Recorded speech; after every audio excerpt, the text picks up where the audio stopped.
दोस्तों, भगवान आपसे एक भला करे और आपकी सारी इच्छाएं मनोकामनाएं पूरी हो। यहाँ पर इनका सिर्फ एक प्रश्न है कि लिबरेशन इनको कब तक मिलेगा। लिबरेशन के लिए जो थॉट भी अगर हमें आता है तो वो जुपिटर और केतु के एक्टिवनेस के कारण आता है। जब भी हमारे अंदर बहुत ज़्यादा विजडम और आत्मीय सुख और बहुत ज़्यादा शांति जीवन में पाने की चेष्टा बल बढ़ती है, जब हर तरह के भौतिक सुख सुविधा से हमारा ध्यान उठने लगता है, तब जाकर के इस तरह की भावना घर करना शुरू करती है। अब यहाँ साफ रूप से आप देख सकते हैं कि गुरु की पूरी फिंगर शनि की तरफ टिल्टेड है। जब इस तरीके से बहुत ज़्यादा टिल्टेड हो जाती है कोई भी फिंगर, तो वो थोड़ा एबनॉर्मल रिएक्ट करना शुरू करती है। अधिकतर मामलों में इस तरह का कॉम्बिनेशन साधु संत महात्मा फकीरों के हाथ में भी पाया जाता है, जब फर्स्ट फिंगर टिल्टेड हो या जुपिटर पे बहुत स्ट्रॉन्ग लेवल पे आड़ी रेखा देखने को मिल जाए। तो ये कॉम्बिनेशन बहुत ज़्यादा ईश्वर के निकट लेकर के जाता है, आध्यात्मिक धार्मिक मार्ग की तरफ लेकर के जाता है। मोक्ष मुक्ति और आकाश का ज्ञान, यानी इस भौतिक सुख सुविधा, इस जगत के ज्ञान से ऊपर कुछ पाने की चेष्टा बल को बहुत ज़्यादा बढ़ा देता है। वही अगर केतु के क्षेत्र पर देखें आप, तो यहाँ पर आपको फिश सिंबल का प्रॉपर कॉम्बिनेशन डेवलप होता हुआ इस तरीके से दिख जाएगा। तो ये कॉम्बिनेशन भी मोक्ष मुक्ति को रिप्रेजेंट करता है, जिसमें इंसान की सभी तरह की इच्छा मनोकामना पूर्ण हो जाती है, अन्यथा कोई इच्छा बचती ही नहीं है। तो आपके केस में सर्वप्रथम यहाँ पर देखेंगे तो चंद्र के क्षेत्र पर क्लियर कट क्रॉस का साइन है, और दोनों लक लाइन पर यहाँ क्रॉस का साइन होने के कारण मन की इच्छाएं पूर्ण रूप से मरती जा रही है।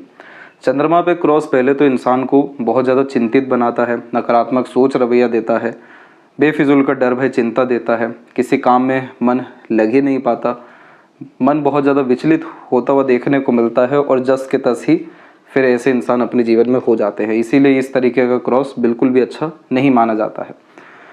दूसरी बात, यहाँ पर आप देखेंगे तो थंब एकदम स्ट्रेट 90 डिग्री एंगल पे दिखेगा, जिसके कारण ऐसे इंसान बहुत ज़्यादा ज़िद्दी किस्म के हो जाते हैं, हठी हो जाते हैं। जो ठान लिया है वो कर गुजर जाने की क्षमता रखने वालों में से होते हैं। डिपेंड करता है कि ज़िद किस विषय को लेकर के है, तब जाके सही गलत का अंदाज़ा लगता है। लेकिन ऐसे जातक किसी का ना सुनने वाले और अपने अनुसार जीवन जीने वालों में से होते हैं। पूरा का पूरा पाम स्क्वेरिश हैंड एलिमेंट में आया है, जो व्यक्ति को बहुत ज़्यादा हार्ड वर्किंग बनाता है, अपने दम पर अत्यधिक काम करने की योग्यता देता है, बहुत ज़्यादा रिसोर्सफुल पर्सनैलिटी भी डेवलप करता है। लेकिन यह कॉम्बिनेशन निरस्ता भी देता है। ऐसे जातक वो होते हैं जो बहुत ज़्यादा कम सुख सुविधाओं में भी अपना जीवन अच्छे से यापित कर पाने में सक्षम होते हैं। तो यहाँ आप देख सकते हैं बारीकी से कि जो माइंड सेट है वो बहुत ज़्यादा स्टबर्न टाइप का है। यहाँ पर जो माइंड लाइन है वो लॉन्ग है, जिसके कारण किसी भी बात के इन डेप्थ तक जाना, जड़ तक जाने की यहाँ इनको बहुत अच्छी कला प्रदान है। लेकिन इतना होने के बावजूद भी यहाँ पर आप देखेंगे तो पूरा का पूरा वरी लाइन से इनका पाम घिरा हुआ है, जिसके कारण ये सेंसिटिव टाइप का नेचर भी देता है।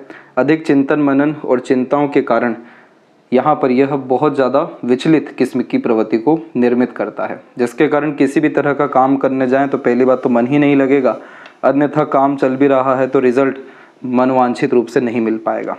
तो यहाँ ये सारी चीज़ें परमानेंट किसी की भी लाइफ में होती नहीं है, ये टेम्पररी बेसिस पे आती है। और जब भी इस तरीके का कॉम्बिनेशन दिखता है तो एक बात ज़रूर सजेस्ट किया जाता है कि आपको आइसोलेशन में रहना चाहिए, अपने करीब जाना चाहिए, अपना इच्छा मनोकामना या जिस भी तरह का काम करने का चेष्टा बल है उसके प्रति अग्रसर रहना चाहिए।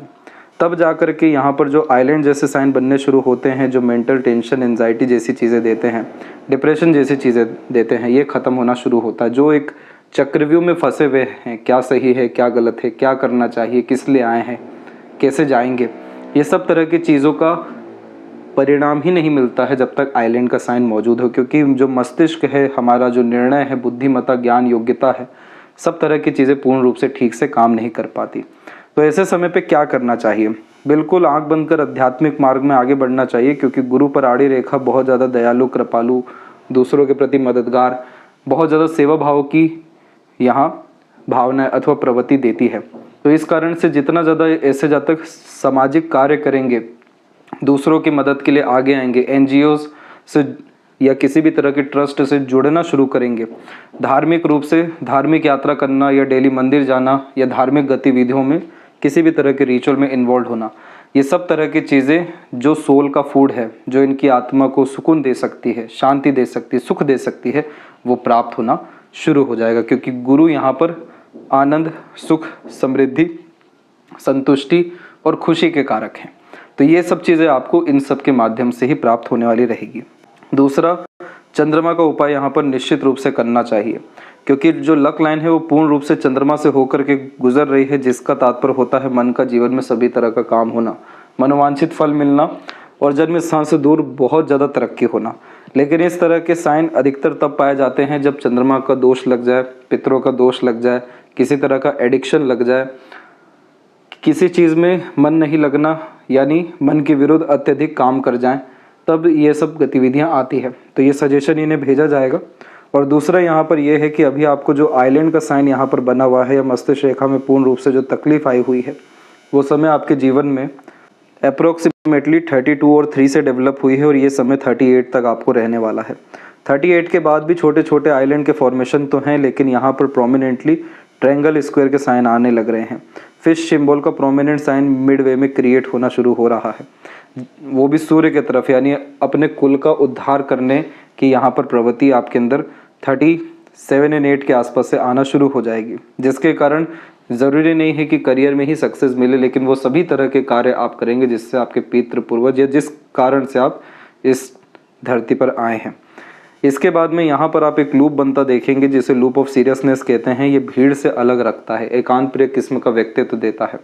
ऐसे जहाँ तक बहुत ज़्यादा भीड़ में रहें या बहुत ज़्यादा हंस भी लें तो कहीं ना कहीं खतरा महसूस होने लगता है।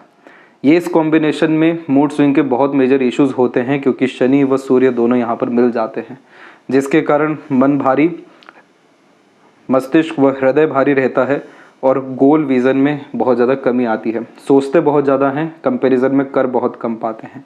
तो यहाँ पर ये स्ट्रगल जो है ये परमानेंट नहीं रहेगा, क्योंकि यहाँ पर at the end mind line में बायफोर्क भी हुआ है, जो at the end happiness life में अट्रैक्ट कर आपके 100% करने वाला रहेगा। और सीधी खड़ी रेखा भी है जो सभी तरह के तनाव, रोग, ऋण, शत्रु जैसी चीज़ों से भी व्यक्ति को मुक्त करती है। लाइफ लाइन के फ्लो में भी देखें तो लगातार प्रोग्रेस लाइन यहाँ पर अवेलेबल हुई है कि जहाँ भी थोड़ा मन लग गया या फिर ना भी लगे, लेकिन जिस भी विषय में मेहनत, प्रयत्न, प्रयास किया गया तो सफलता चरम आसमां पे इनको मिलने वाली रहेगी। देवदूत रेखा जो सबसे ज़्यादा एक्टिव हो रही है वो भी अप्रोक्सीमेटली 37 और 8 से हो रही है। तो ओवरऑल जो लाइफ है इनका 38 के आसपास से लगातार बेहतर होता जा रहा है। लंबी आयु, अच्छा स्वास्थ्य और मोक्ष मुक्ति मिलने जैसे योग भी है। तो इस तरह से नॉर्मल लाइफ नहीं रहेगा, कंटिन्यूस प्रोग्रेस मिलेगा, लेकिन उसके लिए सर्वप्रथम हमें चंद्रमा को और मस्तिष्क रेखा पर जो बहुत ज़्यादा तनाव आ रखा है इसका उपाय करना ज़रूरी रहेगा। इसके बाद लेफ्ट हैंड में आप देख सकेंगे कि उतनी ज़्यादा बाधा व चिंता रेखा नहीं है, लेकिन मंगल से लगातार जो रेखाएं आ रही हैं वो देती हैं फ्रस्ट्रेशन, एग्रेशन और इरिटेशन। तो अंदर से कहीं ना कहीं बहुत ज़्यादा गुस्सा और नीरसता और चिंता, ये सब तरह की चीज़ें मिक्स होकर के यहाँ पर चल रही है और ये पूरी की पूरी माइंड लाइट पर ही अपने नेगेटिव इन्फ्लुएंस दे रही है। तो इसको यहाँ पर मंगल के द्वारा भी और राहु के द्वारा भी ठीक किया जाना ज़रूरी है। ये सभी तरह के ठीक करने के बाद में मस्तिष्क, खासकर बुद्धिमत्ता, ज्ञान, बल, मानसिक योग्यता जैसी चीज़ें अच्छा काम करेगी।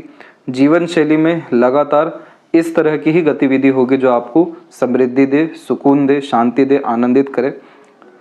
समृद्धि जरूर यहाँ पर लग्जरीज, कंफर्ट, रॉयल्टी या फिर कह लें कि फेम और पीपल, मनी के रिगार्डिंग नहीं है, लेकिन समृद्धि आपका आत्मा भी तो है, तो उस विषय में समृद्धि मिल सके। और हृदय रेखा पूर्ण रूप से गुरु और शनि के मध्य में जा रही है, जो रिलेशनशिप मैनेजमेंट अंततः अच्छा करती है और इस कंडीशन में बहुत सारे लोगों के मदद आते हुए, सेवा करते हुए, काम आते हुए देखने को ऐसे जातक मिलते हैं। तो लेफ्ट के कंपैरिजन में राइट की कंडीशन काफ़ी ज़्यादा ख़राब है, इसीलिए आपको वर्तमान अच्छा करने की ज़रूरत है। आपका भविष्य अपने आप हर विषय में आपके मन लायक अच्छा हो जाएगा। ज़िद हर चीज़ में आपकी यहाँ पर सही साबित नहीं हो सकेगी। इसके लिए आपको इंट्यूशन, सिक्स्थ सेंस जैसी चीज़ों को बढ़ाने के लिए मेडिटेशन करना बहुत ज़्यादा ज़रूरी है, प्राणायाम करना भी। ये सब तरह की चीज़ें जब आपके यव के साइन को डेवलप करेगी तब आपका ज़िद सही जगह लग सकेगा, जिससे आपका विकास और आपके द्वारा सभी का उद्धार व विकास होते हुए देखने को मिलेगा। तो इस तरह के जब भी साइन होते हैं जिसमें जुपिटर और केतु की एनर्जी बहुत ज़्यादा टाइट हो, तो ऐसे जातक डेफिनेटली लिबरेशन में जाते हुए देखने को मिलते हैं। आशा करता हूँ सभी प्रश्नों का उत्तर मिल गया हो। कोई और अगर रह गया हो तो ज़रूर पूछें। तब तक अपना ध्यान रखें। आपका बहुत बहुत धन्यवाद।